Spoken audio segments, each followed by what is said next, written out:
अमरावती शहर में I love Mohammed के बाद इस्लामिक इंफॉर्मेशन सेंटर के नाम पर लगाए गए बैनरों को लेकर नया विवाद खड़ा हो गया है। भारतीय जनता पार्टी ने इन बैनरों को लेकर कड़ा विरोध जताया है। भाजपा राज्यसभा सांसद डॉक्टर अनिल भोंडे ने इंस्टीट्यूट के माध्यम से लव जिहाद करने का आरोप लगाया है। अमरावती में इस्लामिक इंफॉर्मेशन सेंटर के पोस्टर और बैनर लगाए जाने के बाद भारतीय जनता पार्टी आक्रामक हो गई है। सांसद अनिल भोंडे, शहर अध्यक्ष नितिन ढांडे, प्रदेश प्रवक्ता शिवराय कुलकर्णी, महामंत्री राधा कुरील समेत अन्य पदाधिकारी पुलिस आयुक्त से मिलने पहुंचे। बीजेपी पदाधिकारियों ने आयुक्त के कक्ष में आधे घंटे से अधिक समय तक डेरा डाले रखा और अपनी मांग रखी। सांसद अनिल भोंडे ने पुलिस आयुक्त से सवाल किया कि मुख्य चौराहे पर इस्लाम के प्रचार के बैनर्स आखिर कैसे लगाए गए आणि असेच पोस्टर काश्मीरमध्ये लागले, ज्यांनी लावले त्यांच्याकडे स्फोटक मिळाली।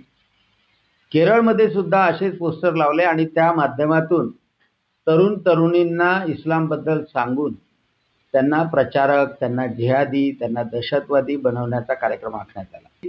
त्यांनी पोस्टर काढून टाकलं, परंतु माझी पोलिसांना विनंती आहे की त्याच्या खोलात जाऊन कोण हे लोक आहे अमरावतीमध्ये प्रशिक्षण घेण्यासाठी युवकांना प्रेरित करणारे, इस्लामचा प्रचार करणारे आणि त्यासाठी पोस्टर लावणारे, हे मोठं षडयंत्र आहे। अमरावती ज्वालामुखीच्या तोंडावर बसलेलं शहर आहे, कारण इथे 2022 ला सुद्धा मोर्चा काढून दंगल करण्यात आली होती आणि त्यामुळं अमरावतीमधली शांतता भंग होऊ नये म्हणून आम्ही आय लव मोहम्मदचे पोस्टर लावले होते नागरी भागामध्ये। तेव्हाही ऑब्जेक्शन घेतलं, या पोस्टरबद्दलही ऑब्जेक्शन घेतोय। याच्या पाठीमागे कोण आहे याचा शोध घेतला गेला पाहिजे, ही विनंती मी कमिश्नर पुलिसला करणार है। भोंडे ने आरोप लगाया कि इन गतिविधियों के माध्यम से लव जिहाद पैदा करने का काम किया जा रहा है। सांसद अनिल भोंडे ने सख्त कार्रवाई की मांग करते हुए कहा कि इस जिहादी रैकेट को ध्वस्त किया जाना चाहिए। इस्लामिक इन्फॉर्मेशन सेंटर IIC, फक्त IIC एवढं लिहिण्यात आलं, पण हे कोणाच्या परवानगीने लावलं नाही, कोणाचं स्वतःचं नाव दिलं नाही, कोणी जबाबदारी घ्यायला तयार नाही।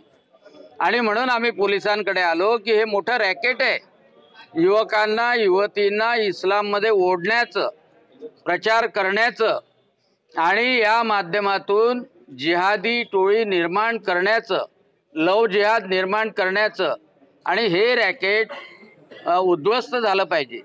काल मी त्या टोल फ्री नंबरवर फोन लावल्यानंतर तो फोन चेन्नईला लागला, तो माझ्याशी बोलला, हैदराबादला लागला, हैदराबादवाला बोलला आणि त्याने सांगितलं की मला माहीत नाही की कोण आमचा मुख्य आहे, परंतु सगळ्या ठिकाणी सगळ्या शहरात आमचे लोक आहे। एका पोलीस कॉन्स्टेबलच्या समोर ते पोस्टर लावलं आणि लावणाऱ्यांनी सांगितलं की एका मौलवीनी सांगितलं आणि म्हणून याच्या मुळापर्यंत गेलं पाहिजे।